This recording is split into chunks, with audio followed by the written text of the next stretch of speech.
Hey guys, this is Bandito Bane, the well-rounded nerd, the Super Spider-Man fan, and the Warhammer noob. Today I'm going to be reviewing Brutal Kunnin by Mike Brooks. This is the first ever novel Mike Brooks ever wrote for Black Library, and he nailed it out of the park with this one, showing how brutal the Orcs can be, but also very fun. How absurd the, let's say, regulations that the Adeptus Mechanicus go through, even if their planet is being invaded. Now, this is how I rate the books. Especially for Warhammer, I will go through each of the factions, see if they're being properly adapted to, and I will also see the story, the action, the drama, everything that comes with it. And I will give it a final verdict, whether it is good, worth a read or a listen, or maybe skip it for something else. So let's get into it, because in the grim darkness of the 41st millennium, there's only war.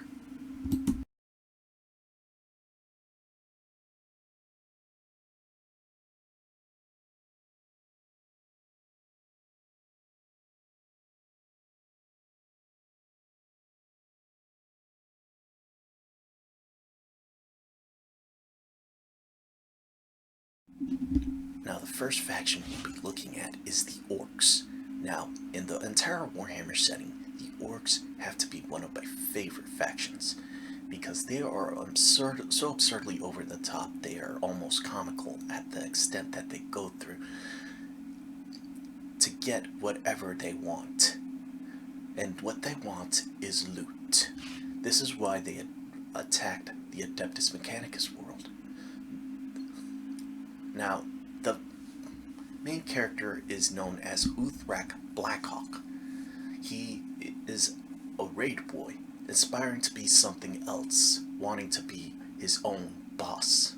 So, here we have Uthrak coming in with a raid of Orcs, and they are about to do the tech wah.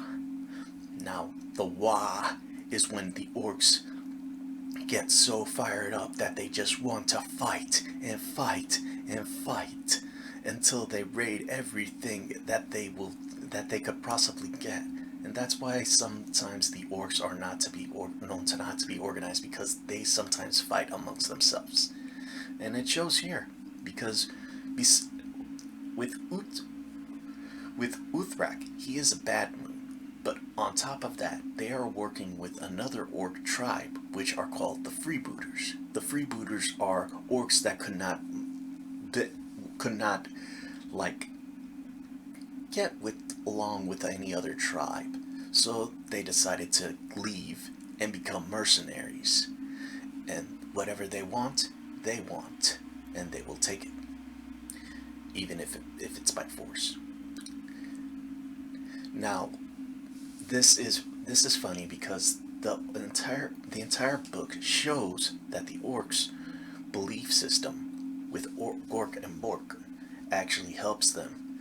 Like red makes it go faster, yellow makes it more fortunate, blue makes you lucky, that stuff. So they paint their armor in that way, and this is one of the ways that Uthrak was able to save the day one time. He was able to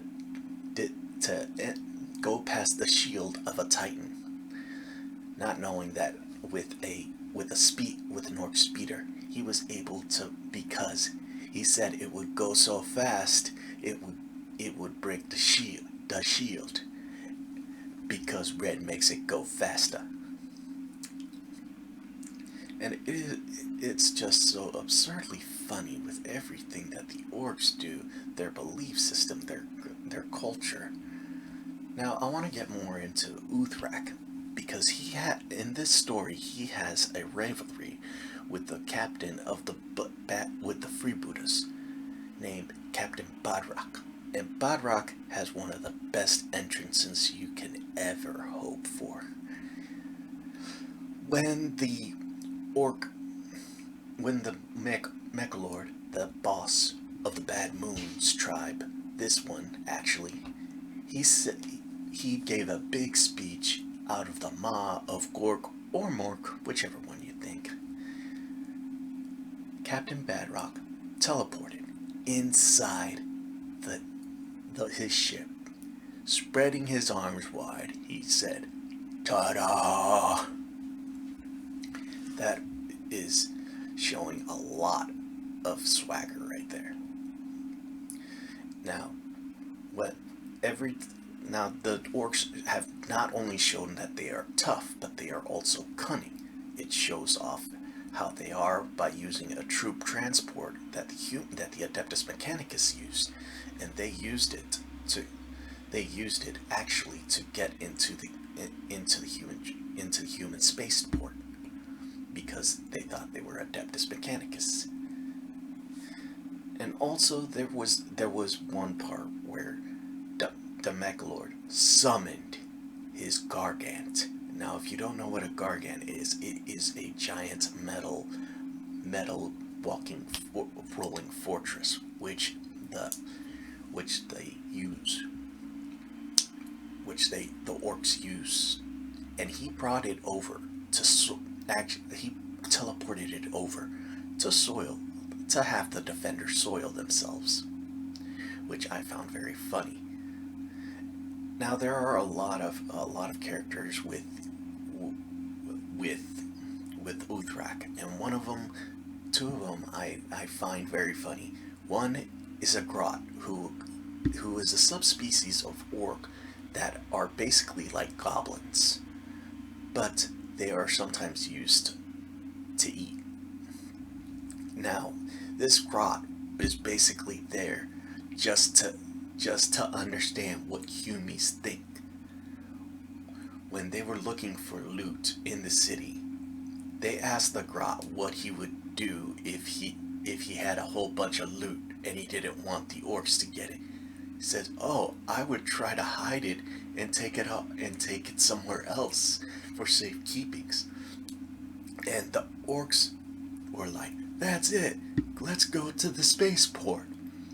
Now the second funny character that joined Uthrak is Princess, a squig, another subspecies of orc, but it is just two legs, a tail, and a mouthful of teeth.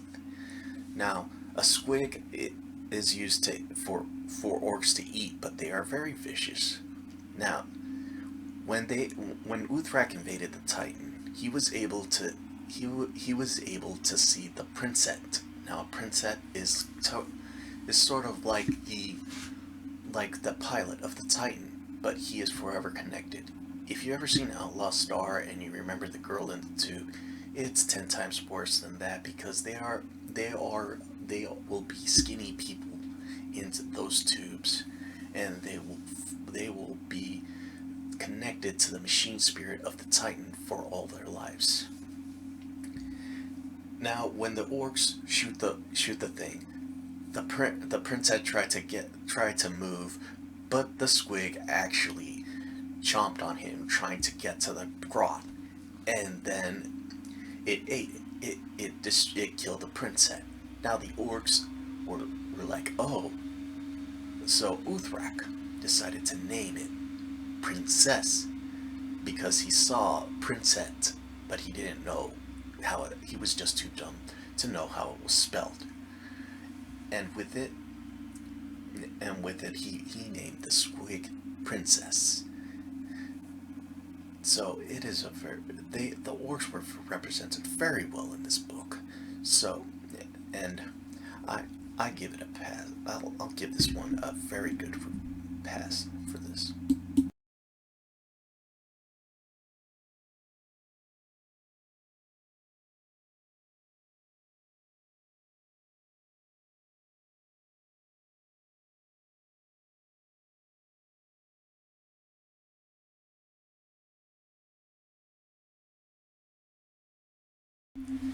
The next faction is the Adeptus Mechanicus.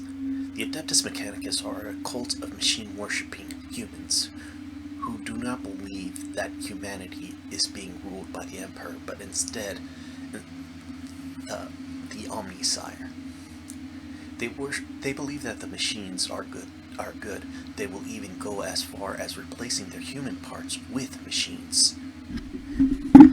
And this is one of the things that interests me about the Adeptus Mechanicus. They always compute things with using binary. They'll even speak to each other in binary. It is very, very, very cool. If you ever played the Adeptus Mechanicus game, you can see that they are speaking to each other in binary, that they even have subtitles for this. Now, one of the things that the Adeptus Mechanicus has is ego. They think they are smarter than everybody else. And this shows very well in this novel that how the orcs they think that the orcs are just mindless brutes, that they can't think for themselves, then they only follow the biggest guy in the room. But the orcs prove them wrong over and over again, and with the tech priest Dominus Ronarol in Ilutar, probably butchered that name. It is so satisfying to see him. Always. It is so satisfying to see him proved wrong every time. Now, one of the main characters, his name is Zapha Varus. Now, Zapha is a chief tech priestess, and she has one of the best arcs in the book. As first, she is seen as just meek, mild, and very quiet. But then she gets bolder and bolder and starts seeing that her home is in trouble, so she will do anything to protect it. And this even comes when she fights another member, an Adeptus Arbites, a Chaos Space Marine, which snuck onto the planet. Now, and with the third faction, I will get more into this. But with her, she shows to be very smart, very cunning, very tactical, and even very gangsta at sometimes.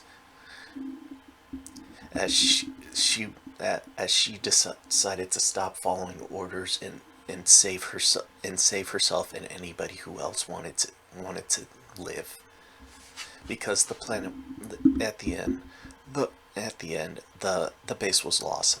They just had to retreat. Now, one of the things that I find interesting is that the Adeptus Mechanicus will do things just so they can gain more knowledge. There is one part where the orcs are trying to get into this main city by destroying the shield around it. But instead of letting the orcs tire themselves out and wait for at least Adeptus Arbites or someone from the warp signal to help them, one of the tech priests decided to lower the shield in one side of the orc's army and allowed them into the city. And this was a mistake because she wanted them alive for live specimens. Now this ended up backfiring because the orcs decided to destroy everything, and then they took a human transport, which Uthrak was on, and this led to the massacre on the space dock. Now, while the Adeptus Mechanicus seem to be inept in this story, they prove to be very, very, very functional and very smart, showing off their knowledge in technology. There's even some parts where I find funny because one time Zev said that she felt like a ghost clench into her non-existent biological stomach, meaning that she replaced it a while ago. And it shows how even shows how how even with with even someone who as smart are as smart as the Adeptus Mechanicus, they will always have trouble with orcs because they see them as the lowest form of life form. So with the Adeptus Mechanicus representation, I'm going to give them a pass.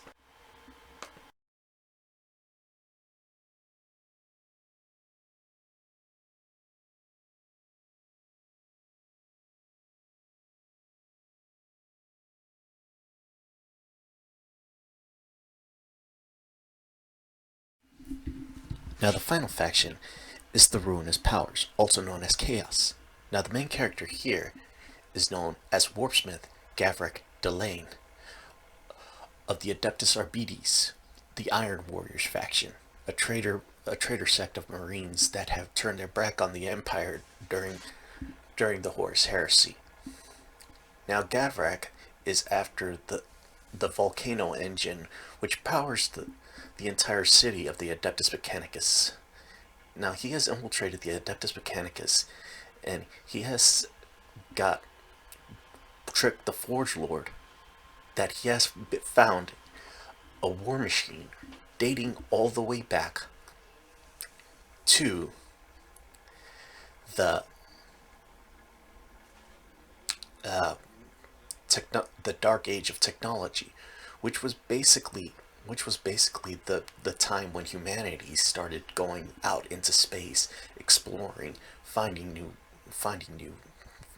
life forms. You know, boldly go where not no man has gone before, Star Trek stuff. But that also led to the Age of Strife, and then so on, and all the way back to where we are now. So Gavrek was able to trick people, finding people and sacrificing them to this engine, and this engine ended up becoming a demon engine known as Tekanorath, who is a greater demon of the blood god Khorne. Now Tekanorath saw the orcs as abominations because they worship neither of the chaos gods. They only worship Gork and Mork, and while they are known for while they and one of the things that is exciting in this book is seeing a demon engine yell blood for the blood god as it attacks the Gargant, and it is one of the best parts of this book. Now Gavrik also had dealings with Zephyra because he is also as like the all Iron Warriors. They are basically scientists, engineers, and mechanics. Now Zephyra found in a Xeno style maybe machine that she had kept in her room, and he wanted it, and this caused her to poison him, and they had an all-out, balls-out fight using their appendages, which are kind of like Doctor Octopus from Amazing Spider-Man, in which they use it, and they said that described that not even the naked eye could see them connecting with each blow. Now, while Gavarak was able to destroy it, it was to destroy to destroy himself. He ended up succeeding where he failed. When he died, he actually summoned Teknorath, and now Teknorath went around destroying the entire city with the orcs, and then all hell broke loose. But as for the faction of Chaos, I don't think that they were well represented because there wasn't any solid characters.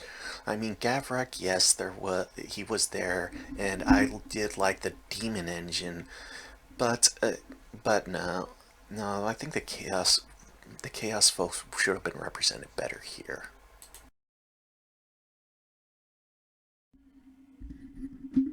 Okay, now we get to the action and the drama, which is shown throughout the entire book.